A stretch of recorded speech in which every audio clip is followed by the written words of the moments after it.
Hi, everybody. Thank you, Diane, for that awesome introduction. I am so excited to be your closing keynote speaker today. And hello to all my amazing NAWIC sisters who are joining us today. Ah, what a great conference this has been so far. Am I right? Wow. So you're going to need a couple of things for our presentation together today. You're going to need something to take some notes on, and you're going to need to jot down any questions that come up for you during the presentation, because we're going to have a live Q&A session here at the end. So you need something to take notes on, and you're also going to need an extra blank piece of paper for a really fun exercise towards the end. Are you ready? Okay. So here's what you'll learn today. You're going to learn how and why we are losing our femininity. Contributing author for dailymail.com, Anna Pasternak, wrote, "Competing with men has left women out of touch with their feminine side. It's more psychological than sociological. The problem, I believe, is not so much that with career women per se, but that women are increasingly out of balance with themselves, and therefore with men." We're going to talk about the unique stressors of working in a male-dominated workplace and its effects on our femininity. We're going to learn the value of being a woman. A woman's personal power lies in heart-centered values, a concern for the well-being of their children, families, worries about education, disease, equality, and the destruction of the environment. These are values of peace, justice, compassion, and inclusion. Women share these values no matter what their profession or religious worldview may be. When we infuse these values into our lives and communication, instead of suppressing them, we experience more harmony. So we're going to talk about how women communicate, how they're awesome at it, and we're going to talk about some differences in gender communication as well. And we're going to embrace each of your unique badasseries today. This is designed to help you stay in alignment and embrace the feminine leader inside you. More and more women are appearing and leading in governments, corporations, and organizations. And women are speaking up and taking action in their personal lives and their communities. The great work of our age is to infuse the feminine element into everything we do. All right, so let's start off with taking a look at some numbers. As women in construction, we comprised about 9.9% of the total construction workforce last year in 2019. Of that, roughly 10%, about 86.7% held office positions. Even fewer is the number of frontline workers on a job site. There's about one woman for every 100 field workers. I'm one of those one women. In between 2017 and 2018, there was an increase of females into construction by about 17.6%. This is the highest increase of females coming into our industry in 20 years. So this shows that the numbers are going up and we definitely need more feminine leadership. So let's take a look at where you spend your time. So we all are gifted the exact same amount of time, 24 hours a day, 365 days a year. So that's 8,760 total hours we have in 1 year. Well, you have to sleep, and I'm pretty sure that not all of us get our full 8 hours of recommended sleep a night. So I took 7 hours of sleep a night. That's 2,555 hours that we spend sleeping. So we have jobs, a 40-hour work week with 2 weeks of vacation. That's about 2,000 hours we spend at work, give or take, a year. As women in construction, I'm pretty confident that we've got some ladies that work more like 50 to 60-hour work weeks. And that equates to 2,500 to 3,000 hours we spend at work in our male-dominated industry. So what does all this mean?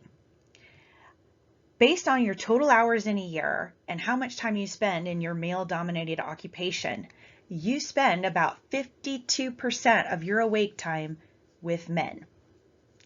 Motivational speaker Jim Rohn famously said that we are the average of the 5 people we spend the most time with. Women in construction spend a lot of time with men, and 52% is a lot. This doesn't even take into account time outside of work. So how many of you have a husband or a boyfriend? How many of you have sons? I have 3. So we leave our occupations, a male-dominated industry, and we go home and spend even more time with men. Ladies, we can't help it. We are adapting to our more masculine environments and subsequently behaving in more masculine ways. This is squelching our femininity. So what's the big deal? Well, studies performed at the University of Indiana Bloomington show that women working in male-dominated occupations face unique challenges. The research also shows that women in industries that are 85% male and higher suffer higher levels of stress than their male counterparts. So, what are these unique stresses? I apologize, back up. So, women in this study, they held occupations like construction supervisors, engineers, painters, groundskeepers, and they were compared to women in more gender equal occupations.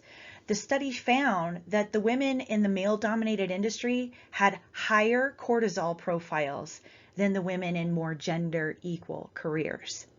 So let's talk about some of these unique challenges that we face that contribute to our higher cortisol levels. Having our credibility and competence questioned all the time, right, ladies? We face exclusion or discrimination, higher performance pressures, lack of female role models, a lack of confidence and self-doubt from having our credibility and competence questioned. Conforming to masculinity, or what I call getting in the habit of suppressing our femininity. Pay gap, and not to mention work-life harmony. So let's talk about stress. The American Institute of Stress did a survey of workers to find the highest stressors in the workplace. The number one stressor was workload, which in today's economy with COVID-19 and everything else that's going on, I can totally understand that. But here's some other staggering statistics that were really eye-opening for me. 62% end the day with work-related neck pain. 50% often spend 12-hour days on work-related duties, and an equal number frequently skip lunch because of job stress demands. How many lunch skippers are out there? I've done it. I know you guys do too. 19%, or almost 1 in 5, had quit because of job stress, and nearly 1 in 4 have been driven to tears because of workplace stress. That's crazy. 34% difficulty sleeping, 44% stressed out eyes, 12% complained of hurting hands, another 12% called in sick because of job stress, and 2% had actually struck someone. Can any of you relate to some of these? I sure can. So what can you do? All these stressors at work, combined with life outside of work, can lead to feelings of overwhelm, being unsatisfied with our jobs, and leave us depleted of joy and energy when we get back home for the evening. It's important to remember that while we may desire change at the office, it's not always possible to incite a complete culture shift in the workplace. The only real change we can make happen is within.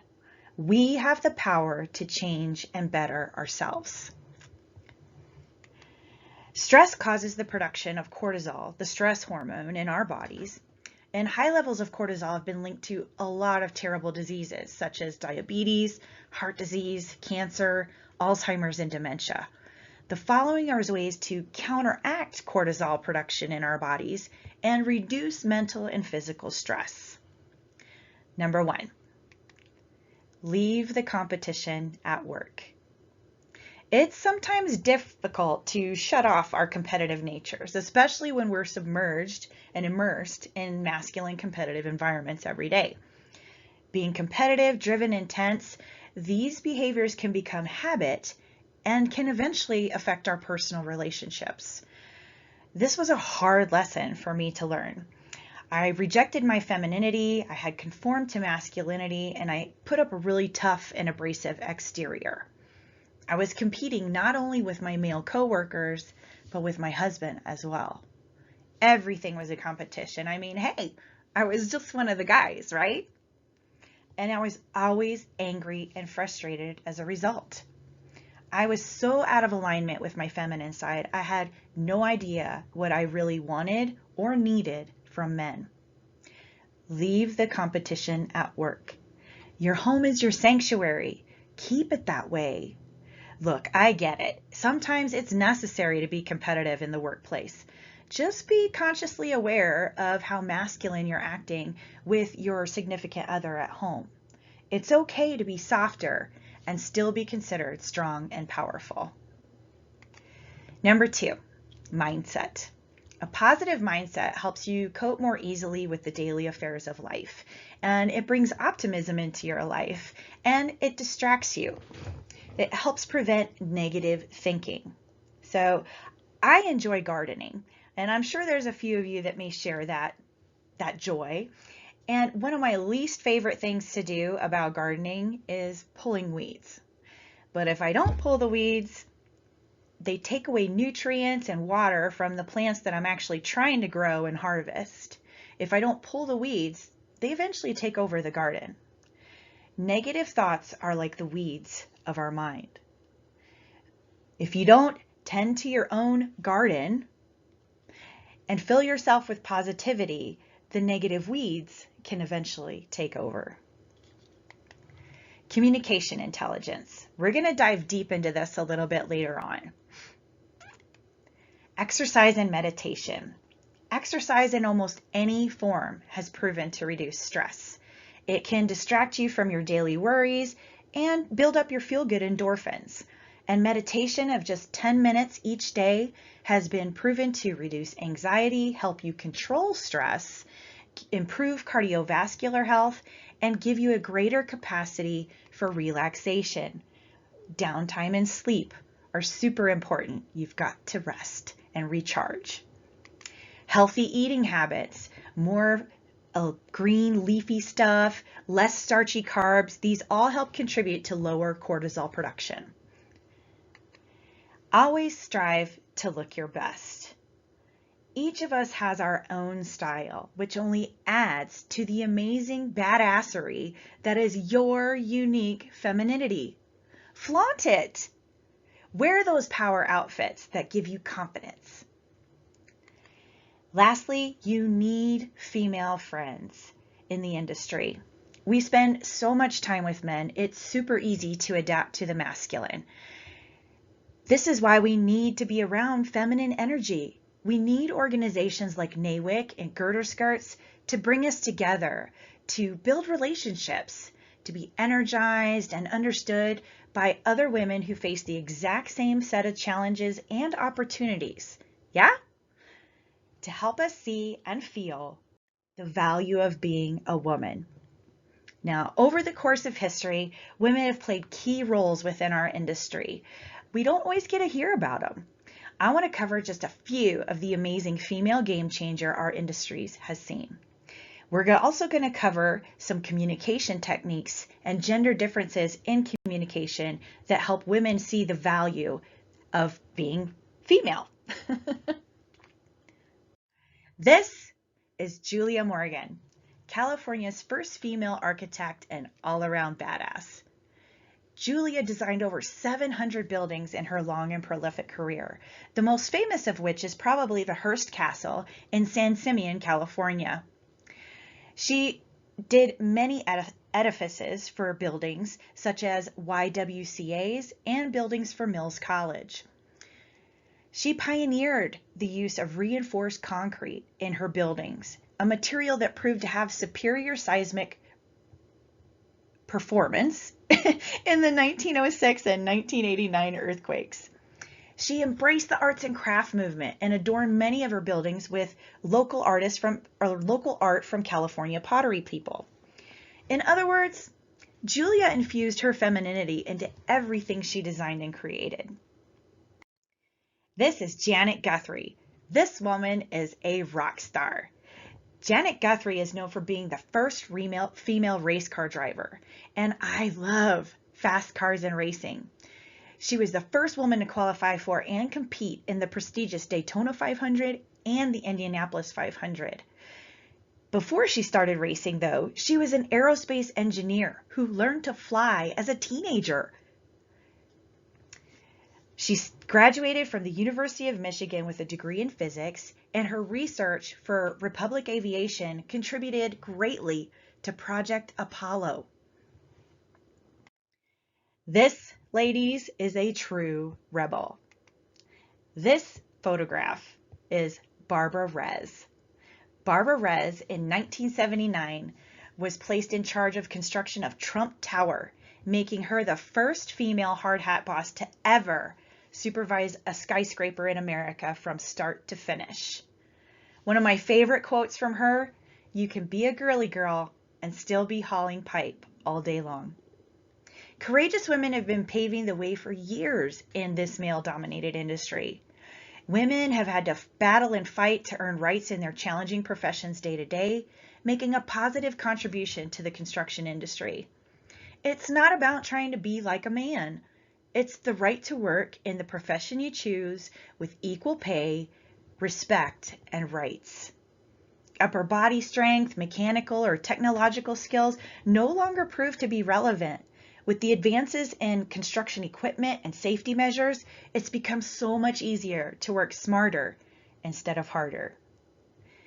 What I'm trying to say is women in construction are real examples of brave, empowered leaders.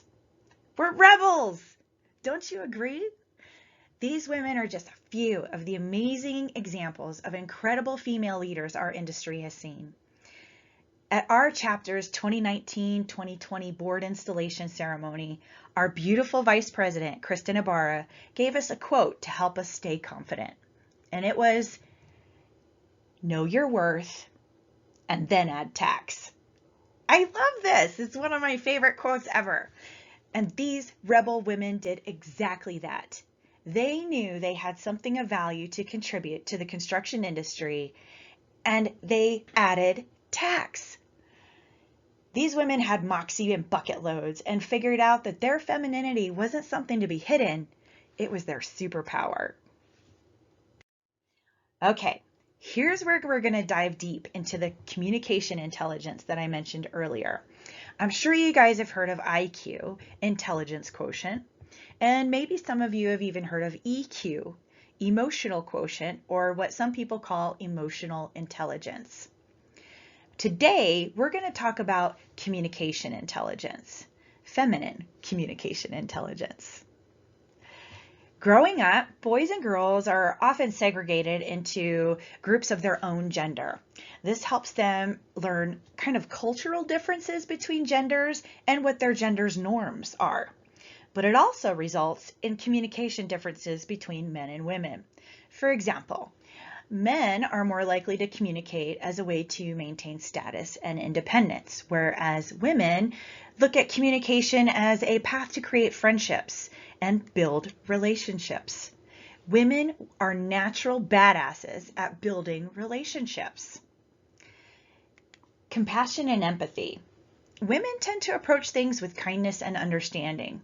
We also use compassion to diffuse difficult situations versus escalate them. Whatever the given situation is, whether you're having a conflict with your coworker, your spouse, your client, whoever, take a step back and look at the view from their shoes. Just for a moment. When you take a step back and look at the situation from their perspective, you may not agree with that person's view, but that little mental timeout gives you a gift of understanding that can really help you both get through the challenge at hand. Number 3, intuition. Women's intuition has scientifically been proven to be real. Listen to what your body is telling you, and don't just chalk it up to having random fears or too much anxiety. Society has long been trying to convince women that we are stifled by our emotional reactions and therefore unfit to make challenging decisions under stressful situations. I full-heartedly disagree.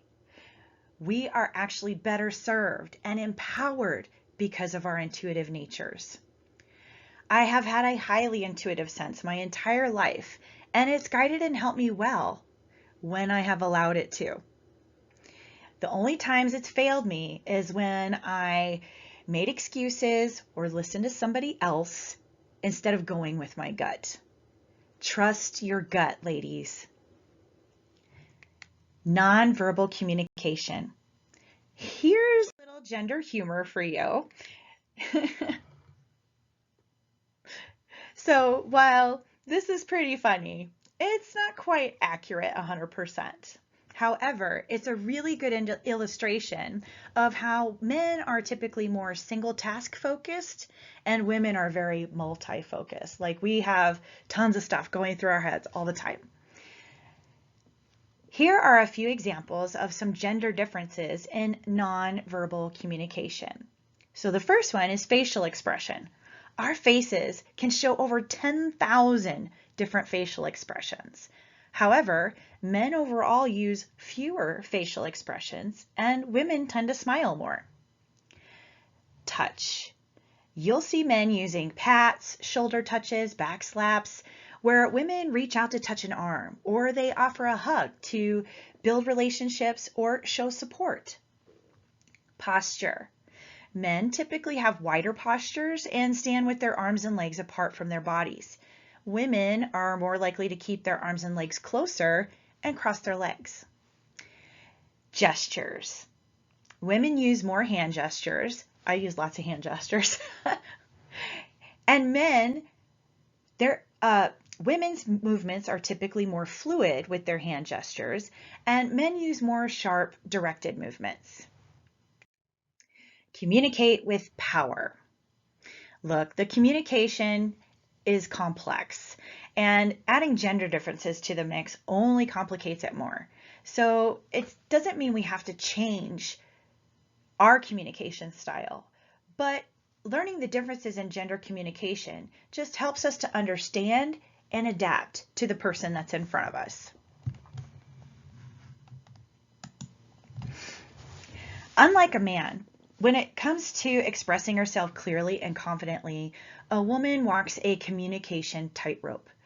If she's overly cautious in delivering her message, she's not taken seriously. If she's too assertive, she's likely to be called harsh, mean, bossy, or even worse. I've observed that the rules for communication are definitely different for men versus women. One of the most common complaints I hear from professional women is that when they say something in the exact same way as a male counterpart, she gets called bossy and he gets called confident. I bet there's a lot of heads nodding in agreement out there. So there's 7 different skills to communicate with power and tact that I want to go over with you guys today. Excuse me. Women have a distinct disadvantage if they don't communicate in ways that are socially acceptable. Mastering these skills can make the difference between being invisible and invincible in just about any workplace setting. Are you ready? Number 1, build warm, mutually rewarding relationships. As I said, women are awesome at building relationships. If you've built a positive relationship with someone, it's more likely that they're going to give you the benefit of the doubt or support you when others might try to criticize you. That support can be as simple as not allowing you to be interrupted in a meeting or countering baseless negative comments made about you in private with more positive ones. Build relationships now so they come in handy the moment you need them. Number 2, communicate using headlines and taglines. Women, in an attempt to soften the delivery of a powerful message, unconsciously use more words than the situation calls for. I have totally been guilty of this. As a result, their messages are diluted. The headline model of communication takes a large amount of information and presents it in a way that the listener can understand, which benefits everyone involved, right? For women, adding a tagline to the end can minimize the appearance of harshness without watering down the message. So let me give you an example. Consider this headline. We must change our marketing strategy in the fourth quarter because we must change our marketing strategy by the fourth quarter of the year, or we will lose significant market share. I say this because we haven't changed our strategy in over 5 years, and the market has changed significantly during that time. Now we add a tagline, and it changes the tone. You can tell I feel strongly about this. I'd like to know what you think so we can get the best ideas on the table and move forward. Just a few extra words and showing interest in what the other people think help reduce the impression of bossiness without watering down the message. Practice the descript method in difficult conversations. Sharon and Gordon Bauer pioneered this communication method for confronting others in a way that allows you to express yourself while maintaining a strong relationship. This is really helpful for women who constantly want to please others and avoid difficult conversations where it actually might be beneficial to them. To bring up a tense topic, follow these 4 steps. DESC. Describe what you want to talk about. Explain your viewpoint and ask for the other person's. Specify the desired outcome and clarify consequences, positive or negative. When listening to the other person, you don't necessarily have to agree with them. Simply an affirmation that they've been heard is sufficient. You could say, Joe, I'd like to talk to you about something that happened in the meeting this morning. Each time I tried to make a point, I was interrupted by you. It made me feel as though if what I had to say wasn't important as what you wanted to say. Did you realize you were doing this? Pause to hear what he has to say, and then follow up with, I hear what you're saying. What would really be helpful is if you would fully hear me out. I promise to do the same for you. In this way, we can do what's best for this project together. Number 4, use contrasting. For years, women have had concerns about being too adamant in asking for what they want, for fear of being labeled as needy or greedy. Another example of conditioned self-doubt, right? Contrasting can help you overcome this negative perception. Talk about what you don't want the person to think or assume and what you do want them to know. For example, I don't want you to think that I'm not grateful for all that you've done for me, because I truly am. But I do need to talk to you about that raise I was promised 18 months ago and never received. You see? Once again, just a few more words paves the way for a serious conversation without watering down the message. Number 5, clarify expectations versus saying no. Often employees are asked to make miracles happen within an unreasonable amount of time, budget, or resources. Research shows that women find it harder than men to say no or to decline to take on more work. Instead of refusing an unreasonable request, we can present our response in terms of what is possible.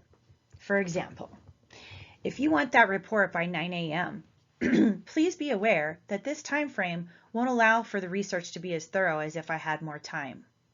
If that's okay with you, I'm happy to deliver what I can reasonably be expected to prepare. I believe if you give me 24 hours, you'll be much more happier with the report because it'll be more accurate and detailed. Let me know what you prefer. Then the ball is in their court and they choose. Support your feelings with facts.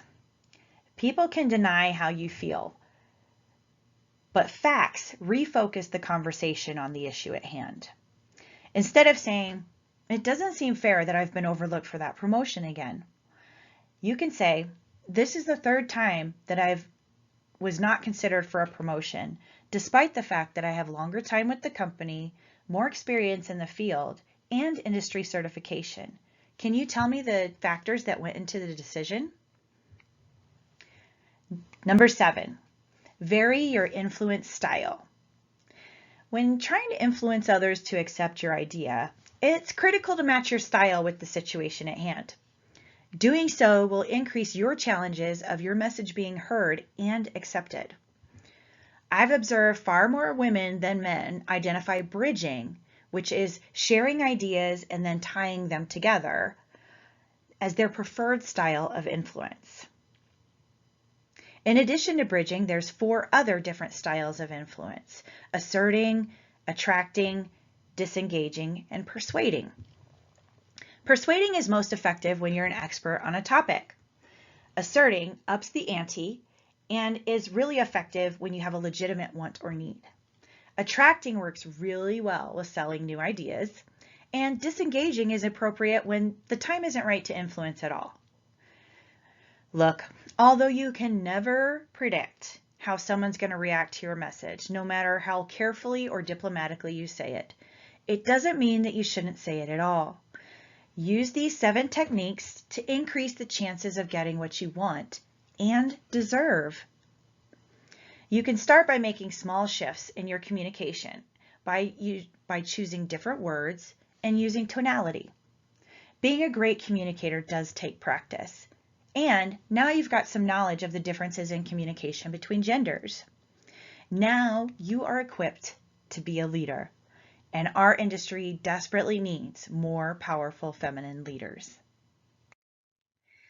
Ladies, women affect so many things. We have so much that we bring to the table.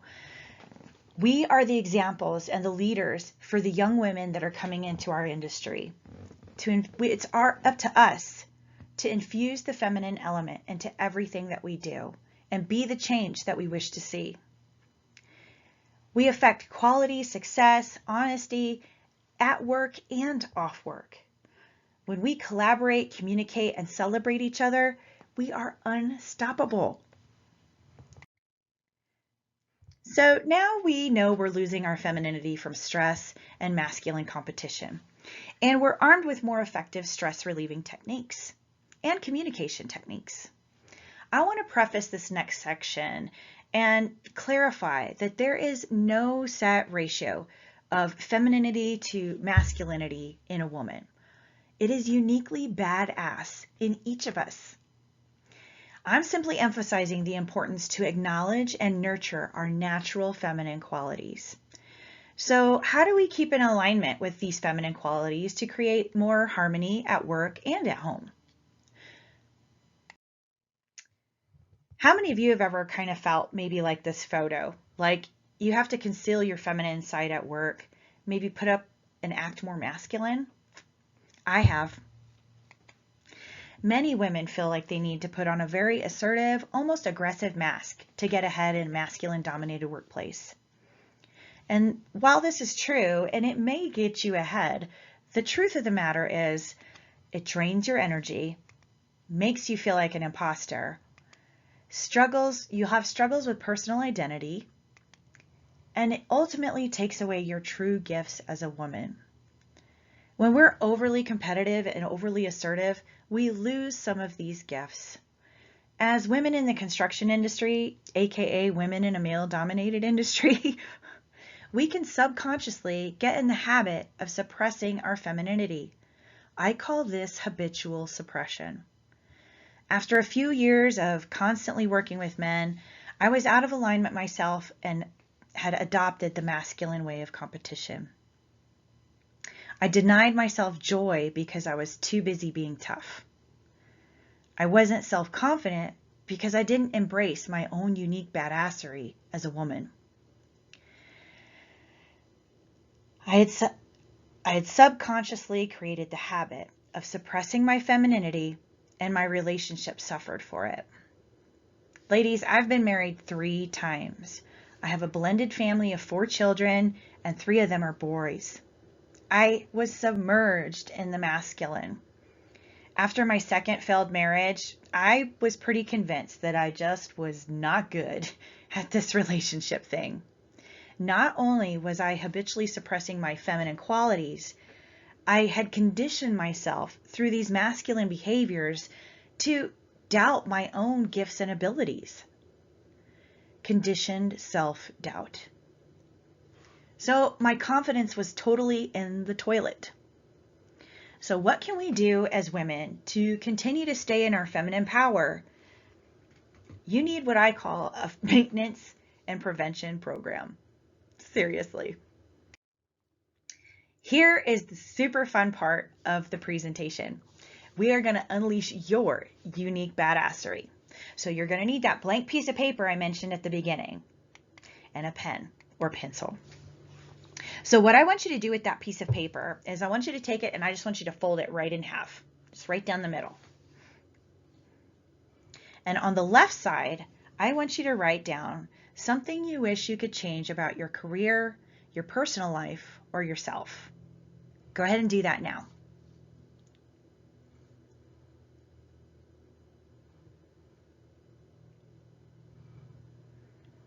Okay, now on the right-hand side of the paper, I want you to rewrite what's on the left side as if the change has already happened. For example, use I have or I am in your statement. Go ahead and do that now.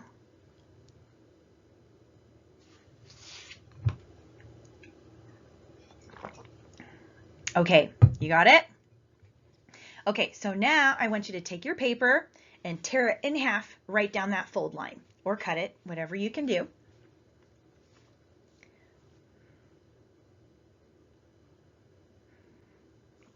Okay, now that that's in half, I want you to take the left side, the first side you wrote your statement on, and I want you to rip it to shreds. Just tear it up. Make a mess. So what's left? The right side, or what I refer to as the correct side. This is an example of choosing where you focus. The choice really is yours. Choose to focus on the positive outcome you seek. Eyes on the prize. That's a saying we have in our family, and I actually made it into a bracelet to help me reach my goals and stay focused on my goals. Focus on the positive outcome you seek, because remember, the only thing we really have the power to change is ourselves. Stay positive, focus on what you can change and what you can do, not what you can't. Gift yourself some downtime to relax and recharge, to reconnect with yourself. And I'm going to show each of you how to do that right now. Now, under the handouts tab, there is a copy of this form. I encourage you to print this out and really go through it when you have some quiet time for yourself. But we're going to run through it really quickly. So if you don't have it, it's okay. Just take some notes and write down the answers on your notes that you're taking. So number 1, write down 3 unique achievements that you are most proud of. This can be I was captain of the swim team, or I have overcome addiction.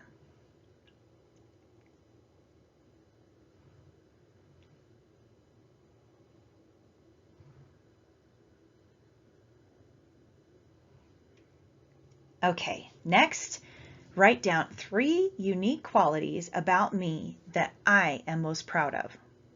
Actually, it would be 3 unique qualities about you that you are most proud of. So think about your values. What's important to you about you?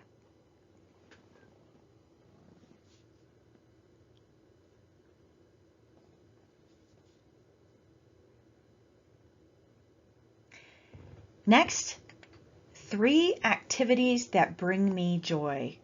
This can be anything: crafting, lunch with your girlfriends, playing catch with my grandson.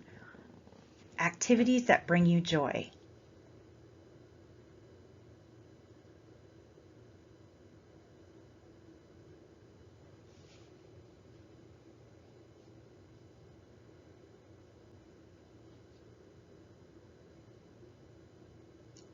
All right, next, 3 activities that help you relax and de-stress. It could be walking by the lake or the river, fishing, sewing, yoga, riding your motorcycle, whatever it is that helps you de-stress and relax.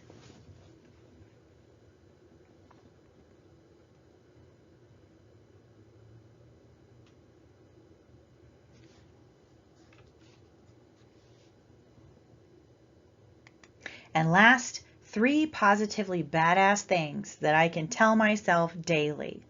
So write your sentences like, I am a badass at, or I am a badass when I.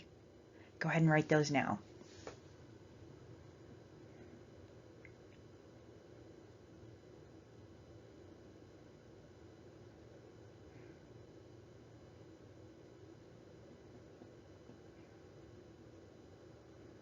Okay, so now you have a cheat sheet for reference whenever you feel out of alignment.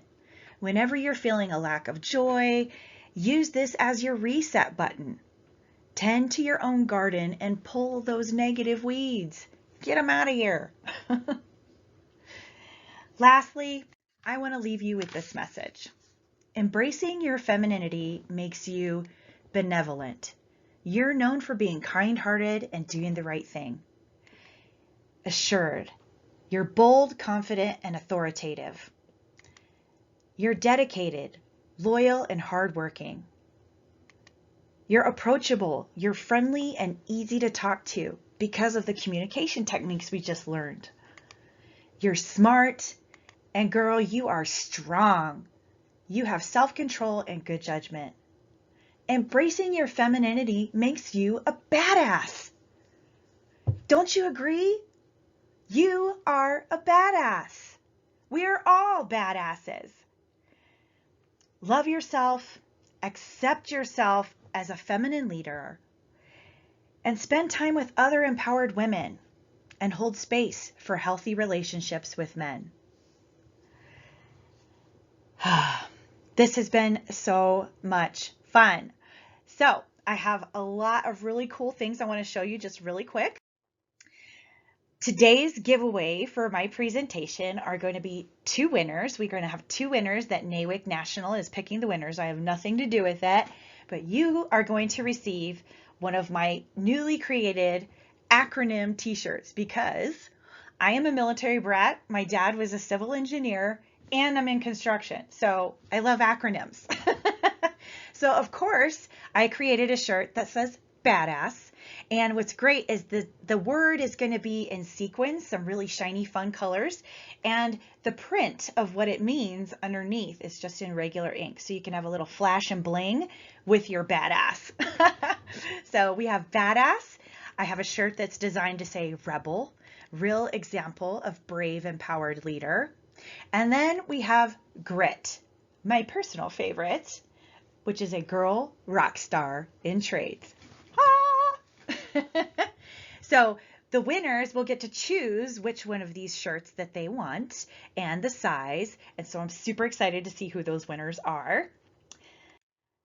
Here is all of my contact information. So if you're not selected as a winner, you can absolutely go and buy these t-shirts, however many you want, at myt-shirtcompanies.com/girderskirts. This is all of my contact information. You know, take out your phone, take a snapshot, whatever you need to do. Please follow me on Facebook and Instagram. And this at the bottom is my personal cell phone number. I want all of my NAWIC sisters to have this information.